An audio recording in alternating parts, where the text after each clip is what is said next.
Bonjour et bienvenue dans une nouvelle édition de votre émission hebdomadaire Économiquement Vôtre. Le format a évolué. Aujourd'hui, je reçois 3 nouveaux invités. Et effectivement, vous avez été tellement nombreux à nous solliciter, à vouloir venir partager votre expérience avec nous, qu'aujourd'hui, je reçois donc 3 nouveaux invités, 3 nouveaux entrepreneurs qui vont venir nous présenter leur activité et répondre à nos questions clés.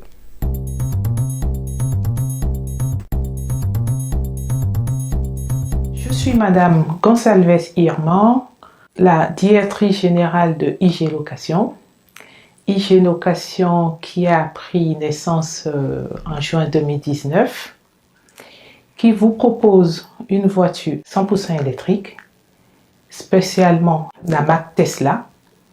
Tesla qui est une voiture haut de gamme et qui met à votre disposition avec chauffeur ou sans chauffeur pour vos sorties, vos mariages et même pour les professionnels. Bonjour Irma. Bonjour Estelle. Première question, le milieu de la location de voitures, on voit ça un peu masculin. Qu'est-ce qui t'a donné du coup envie de créer, de monter ce business? Quand j'étais très jeune, de mon jeune âge, j'aimais beaucoup les voitures de sport, les voitures de luxe. Je m'intéressais beaucoup à ça. Donc, ça m'a donné l'envie, quand j'étais là, de m'acheter une voiture, de me faire plaisir. Je me suis donné la limite, c'était 50 ans. Et donc, voilà, en prospectant, j'avais déjà en tête soit la Chevrolet ou la Lexus. Ah oui, quand même. Ouais, c'était un plaisir. Donc après, pour la petite histoire, c'est mon fils qui m'a fait amener à pouvoir acheter la Tesla. Et là, je suis vraiment tombée amoureuse de cette voiture parce que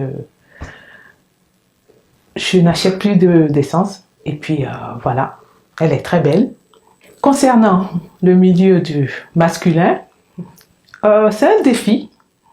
C'est vrai, on est au 21e siècle aujourd'hui. C'est vrai, dans tous les domaines, on trouve une femme. Mais dans celle-là, oui, je me suis vraiment...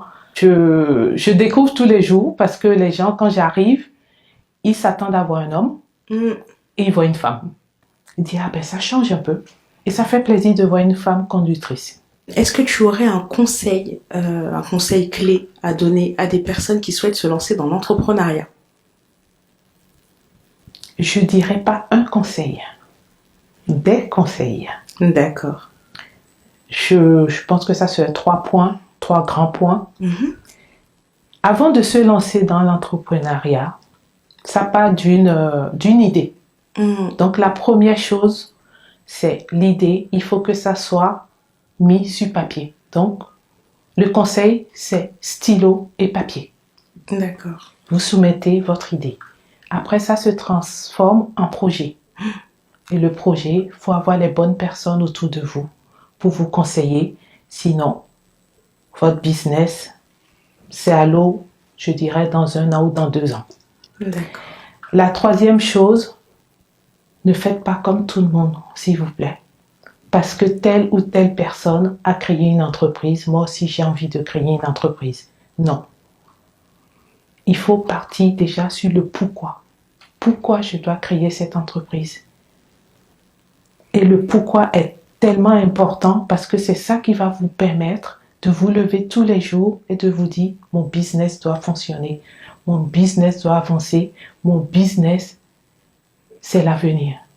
Alors, dis-nous Irma, sur les réseaux sociaux, où est-ce qu'on peut retrouver IG Location? Sur les réseaux sociaux, vous pouvez retrouver IG Location sur Instagram, Facebook, LinkedIn, Solocal, qui est une partie des pages jaunes. D'accord. Merci beaucoup Irma. Bonjour, moi c'est Jason, donc responsable de Jali Service. Donc on est basé sur le nettoyage, arrangement, des options de hôtesse d'accueil, hôte d'accueil, un service location camion. Et on est basé aussi sur toutes sortes d'événements, donc mariage, anniversaire, fiançailles, séminaires et aussi dans les bureaux. Est-ce que tu peux nous dire comment t'es venue l'idée de créer Jali Service? Alors, Jaili Service m'est venu à l'idée, donc lors d'un événement familial. Donc, j'ai vu ma famille nettoyer après l'événement, donc après un mariage. D'accord. Donc, j'ai vu ma famille nettoyer, moi-même aussi. Donc, j'ai dû nettoyer, ranger les chaises, les tables, faire la vaisselle. Et je me suis dit que c'était pas normal. C'était pas normal parce que aujourd'hui, nos familles ne profitent plus des événements. Exactement. Donc, il faut que... Voilà pourquoi aujourd'hui, j'ai eu l'idée de créer cette entreprise-là. Et parce que c'est un service que je rends aux personnes et une aide. Parce que le mariage, c'est surtout... ou un événement, pas que le mariage. Mais l'après-mariage, c'est très important parce que il y a le chèque de caution. Si vous nettoyez pas la salle, c'est compliqué parce que ils appellent directement les mariés, alors que les mariés sont dans leur lune de miel directement. Exactement. Et ça fait que ça dérange beaucoup la famille. Donc la famille s'y met et c'est très dommage parce qu'ils sont beaux, belles et c'est pas possible. Voilà pourquoi j'ai créé cette société. Du coup, est-ce que tu peux nous expliquer où est-ce que tu as trouvé les financements pour ton projet? Ok, alors mes financements pour mon projet, c'est venu avec le salaire que je gagnais de base, avec mon poste que j'ai eu. D'accord. Donc voilà, j'étais responsable de magasin, Ok. donc j'ai pu avoir des finances assez élevées pour suivre mes besoins. Mhm. Et du coup, voilà, donc c'est avec mes économies que j'ai pu faire pendant des années. Voilà pourquoi aujourd'hui, là, ça m'a permis de commencer mon entreprise. D'accord, Voilà. super, impeccable. Et du coup, dernière question, quel conseil pourrais-tu donner à ceux qui veulent ouvrir un business? Ok, alors le conseil que je peux donner, c'est qu'il faut toujours avoir la foi en Dieu, Ok. premièrement, et savoir ce qu'on veut. Être visionnaire, ne pas penser qu'à demain, faut penser même à 1 mois, 2 mois, 5 ans, 10 ans, même 30 ans, faut penser à être visionnaire. Faut pas penser que oui, aujourd'hui, je fais ça, je vais voir comment ça va donner. Même si ça marche pas, Mhm. faut avoir la persévérance. Faut pas attendre que demain, on te donne la gloire, qu'on demain, on t'encourage. Non. Qu'on t'encourage pas. Faut vraiment que tu te lances. Et si tu sais ce que tu fais, t'aimes ce que tu fais, t'avances. D'abord, faut aimer ce qu'on fait avant de chercher l'argent. Si on aime d'abord ce qu'on fait, l'argent, ça vient après. D'abord Exactement. satisfaire les clients et ensuite, tout va rouler. Ok.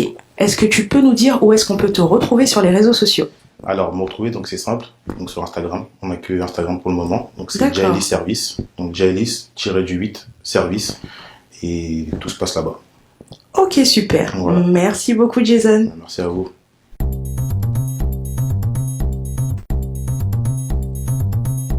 Bonjour, merci de m'accueillir sur ce plateau. Je suis vraiment ravie. Je suis Annie Senghor, coiffeuse maquilleuse pro depuis 15 ans pour la coiffure et 5 ans pour le maquillage. Je suis ici pour vous parler un peu de mon parcours. Alors Annie, peux-tu nous expliquer les raisons qui t'ont poussée à te lancer dans ce business de la beauté? Alors, je vais vous raconter une petite anecdote. Quand j'étais au collège, je me suis fait beaucoup d'amis parce que je faisais des petites nattes à mes copines. Du coup, certaines s'intéressaient, leur maman m'appelait, d'autres copines m'appelaient, d'autres personnes m'appelaient. Et au fur et à mesure, je voyais le bonheur que je procurais à toutes ces personnes-là. Et c'est de là où est venue la passion de faire dans ce métier. En ce qui concerne le maquillage alors, puisque c'est une passion un peu plus récente, est-ce que tu peux nous en dire un peu plus? Dans le maquillage, c'est par rapport à une émission télé de mon pays, Canal 2 International, qui était basée il y a quelques années en France. Ils font appel à moi pour que je puisse m'occuper de la partie make-up de l'émission. Et vu que je n'étais pas formée, c'est de là où je décide d'aller me former. Je fais une formation et je viens travailler sur ce plateau où je me suis occupée de pas mal de monde. De ce que je sais, le business de la coiffure et du maquillage, c'est un secteur qui est très concurrentiel. Comment toi, Annie Senghor, tu arrives à te différencier des autres? Déjà, parce que je suis professionnelle ayant fait des études, malgré ça, tout le temps je me forme aux nouvelles techniques, la mode, et je reste en veille. Parce que quand on est en veille, on parvient à proposer toujours des nouveautés à des clientes et c'est comme ça qu'on parvient à avoir encore d'autres clientes. Quel conseil donnerais-tu aux personnes qui souhaiteraient se lancer dans le business de la beauté? Alors, je peux en donner 3. Je dirais déjà, il faut avoir l'amour du métier. Il faut être à l'écoute de la cliente. Et il faut avoir, il faut être patiente. C'est-à-dire savoir qu'on veut atteindre des objectifs. malgré le temps que ça mettra. Il ne faut pas être pressé. Aller étape par étape, au fur et à mesure, on finit par atteindre ses objectifs. C'est ce que je pourrais dire à cette question. Annie Senghar, comment te contacter si on veut se maquiller ou se coiffer? Sur ma page Facebook et Instagram. Sous quel nom? Au nom d'Annie Senghar. Je suis très présente sur ces deux réseaux. Très bien. À vos agendas, tout de suite, les événements à ne pas manquer.